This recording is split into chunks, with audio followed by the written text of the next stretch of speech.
Bonjour à tous, c'est Benjamin Henquin, je suis avec Charlotte, que vous connaissez, vous l'avez déjà vu dans la vidéo précédente.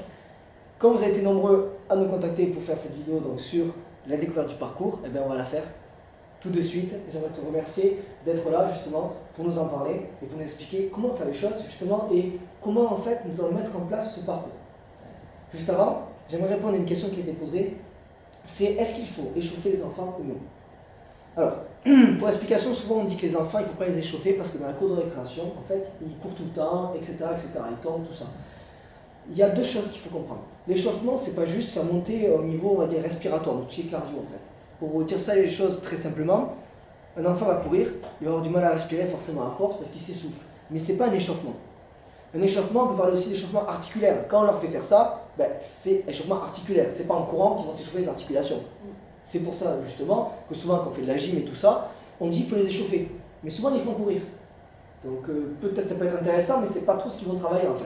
Quand on travaille quelque chose, on a un échauffement spécifique. Vous pouvez les faire courir si vous voulez, bien évidemment, ça fait du bien, mais échauffement spécifique. Ça veut dire, je vous renvoie sur mes vidéos, bien sûr, sur les échauffements, que je vous mettrai en dessous de la vidéo.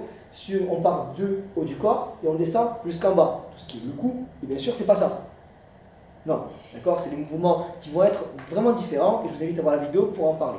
Donc maintenant qu'on a répondu à cette question, je suis heureux de te recevoir encore une fois pour nous parler donc de ce parcours, comment le mettre en place, à quoi il faut faire attention, est-ce que par exemple il y a quelque chose d'obligatoire à faire ou est-ce que justement on va voir selon le matériel qu'on a, comment est-ce que toi tu vis les choses?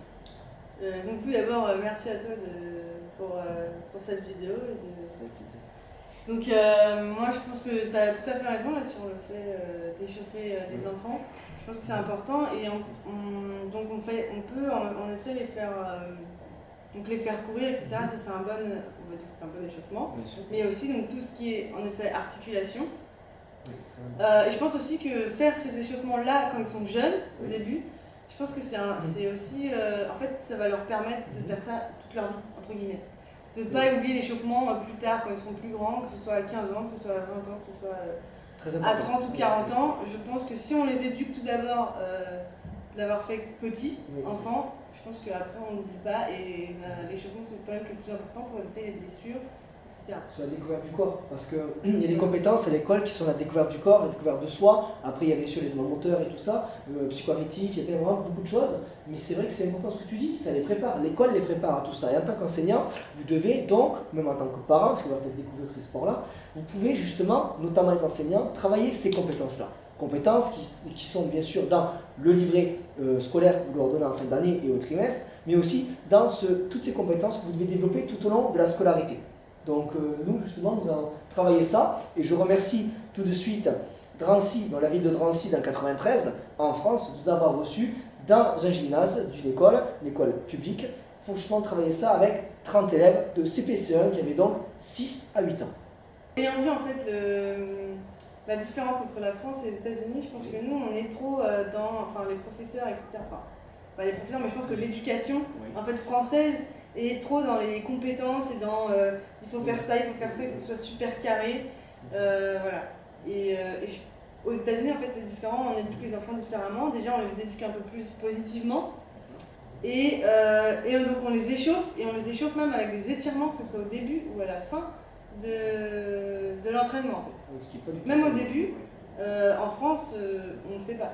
Non, très très rare. C'est très rare, ça doit être fait, mais ce n'est pas fait. Non, on nous dit qu'il ne faut pas s'étirer avant, etc. Mais ouais, en effet, il faut s'étirer avant et après. Et c'est vrai que c'est vraiment, même pour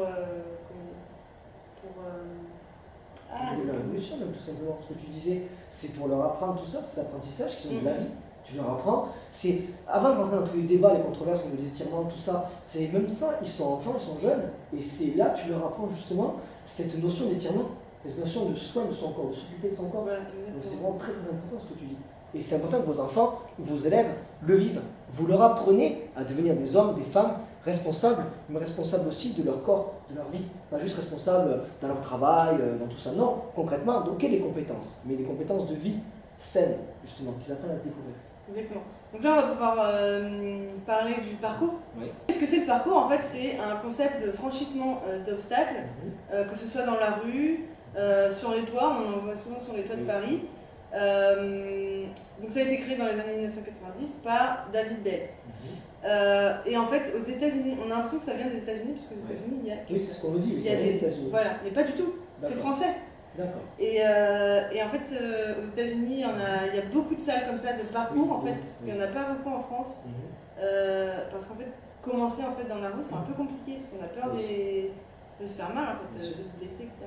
Et aux États-Unis, on a la chance d'avoir des grands espaces intérieurs, avec des tapis, etc., pour faire du parcours. En fait. Par rapport à ce que tu dis, c'est très important.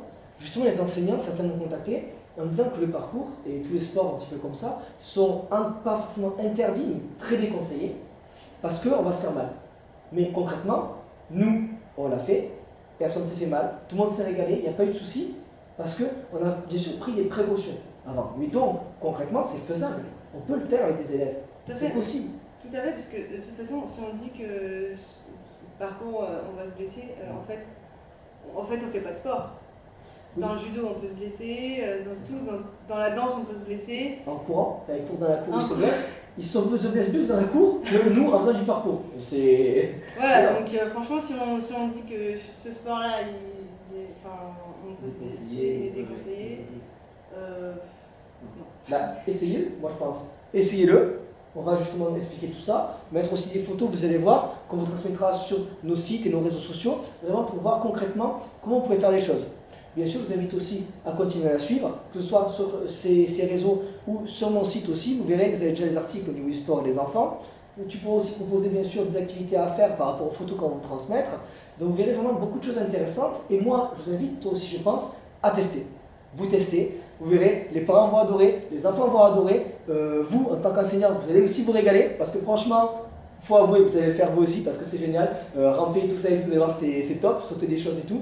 Donc vraiment, c'est vraiment très intéressant. Donc, je pense qu'on peut les inviter à tester avant de se faire un avis sinon. Voilà. Donc tu voulais parler au niveau du matériel ? Par exemple, au niveau du matériel, je trouve ça intéressant on dit souvent qu'on n'a pas de matériel à l'école. Il y a des écoles qui en ont, d'autres non, bon, etc. Mais sans entrer dans tout ça, on a testé. Nous sommes allés dans un gymnase, on ne savait pas le matériel qu'il y avait. On y est arrivé, on a regardé, et en même pas 10 minutes, on a tout installé. Bien sûr, on a l'expérience derrière, donc on sait qu'est-ce qu'on va placer. Mais vous, avec les photos et tout ce qu'on va vous expliquer, vous pouvez mettre quelque chose en place. Donc, au niveau du matériel, on avait à disposition des petits tapis, donc de 2 mètres sur 1.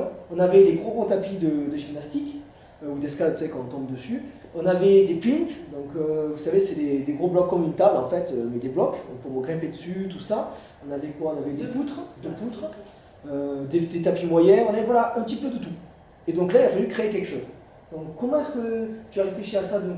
Est-ce que tu savais quelque chose, tu savais déjà ce qu'il fallait faire, ou justement tu as découvert ça, et donc tu as dû créer quelque chose? Alors, quand je suis arrivée à ça, donc, en fait, on ne savait pas du tout donc, ce qu'il y avait dedans. Enfin, quand tu m'as ouvert la porte, j'ai vu ce qu'il y avait comme matériel. J'ai juste analysé en fait, et c'est l'ayant fait l'année dernière dans la salle de gym, dans la salle de sport où je travaillais, j'ai pu en fait tout de suite revoir un peu.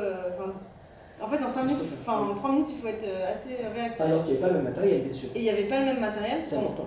J'avais une poutre l'année dernière, aujourd'hui j'en ai 2. J'ai fait, ok, on va faire 2 exercices avec les poutres. Oui. Bref, en fait, j'ai revu un peu ce que je faisais moi et j'ai un peu improvisé. Voilà, c'est exactement ça. Parce que finalement, c'est pas compliqué. En fait, quand t'as 3 tapis et 2 poutres et un machin, c'est bon. Même avec des chaises, on pourrait très bien. Justement, quel type d'exercice on peut faire? Est-ce que tu peux nous donner un exemple, 2-3 exemples? Par exemple, qu'est-ce que juste là comme ça, nous expliquer rapidement, qu'est-ce qu'on peut faire? Voilà, qu'est-ce qu'on pourrait faire? Tout simplement, les galipettes, les enfants ils aiment bien faire les galipettes. Donc, alors c'est vrai que dans un cours de parcours, on va plutôt apprendre à comment arriver par terre sans se faire mal.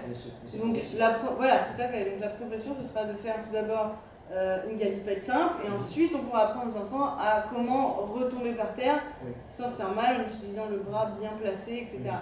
Donc il y a tout ce qui est galipette, il y a aussi sauter par-dessus, que ce soit une table, que ce soit une box. Voilà.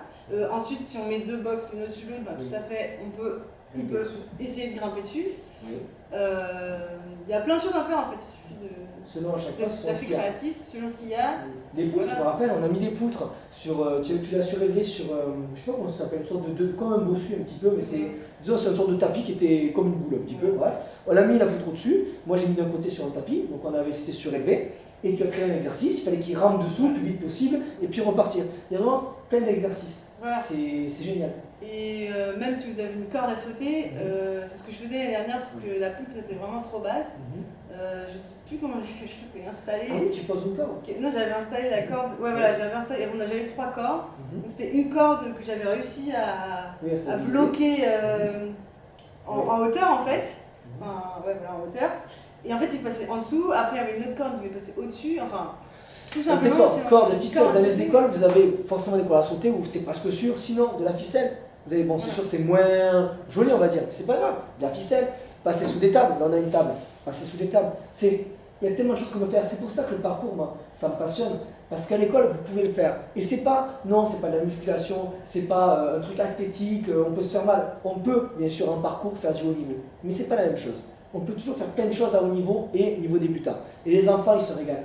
Là, on va faire du ballon prisonnier, les activités pédagogiques obligatoires, c'est bien, d'accord. Mais derrière, c'est bien de leur faire découvrir autre chose. C'est ce qui fait partie de la liberté pédagogique des enseignants. Ça fait partie des référentiels de compétences de l'enseignant, je vous rappelle. Et donc, c'est très important. Vous pouvez développer vos propres compétences et développer sa liberté pédagogique. Et de fait, créer des activités comme ce que tu proposes. Et je trouve ça vraiment génial. Et c'est pareil, on me dit surtout que je pense que le système veut qu'on travaille sur le travail d'équipe. Oui. Et dans le parcours, on peut très bien le faire. On peut se mettre en équipe, faire deux parcours parallèles, des choses comme ça. Ou même, il y en a un qui a réussi à monter, bah, il va aider l'autre à monter pareil. C'est l'esprit d'équipe, c'est ce qu'on développe. Dans le parcours, on développe un peu tous les axes, que ce soit renforcement musculaire, que ce soit cardio, que ce soit esprit d'équipe. Oui, c'est génial, j'y ai pas pensé. Mais vous voyez, au niveau des compétences, au niveau du référentiel de compétences, il y a 4 compétences en sport. Et en fait, on les travaille chaque fois avec des choses différentes, genre la natation, la course, etc. Chaque fois quelque chose de spécifique. On peut aussi lier ça avec des interventions en plusieurs classes, tout ça, c'est intéressant. Et surtout, c'est qu'on a les obstacles, par exemple, c'est donc coopérer ou s'opposer par rapport à quelque chose, donc par rapport au parcours, on peut coopérer ou s'opposer. On peut aussi adapter ses déplacements, c'est notre compétence. Donc vous avez plusieurs compétences en une activité. Donc vous faites une séquence de 6 à 10 séances, ou 6 à 10 semaines, ça dépend de ce qu'on va voir, mais là vous faites sur 2 périodes donc, et vous allez vraiment voir que concrètement, les élèves avancent, ils apprennent beaucoup de choses, et en même temps ils progressent, tout en se régalant. Donc c'est tout net, en fait. Exactement. C'est super. Ouais. Ben écoute, je te remercie vraiment.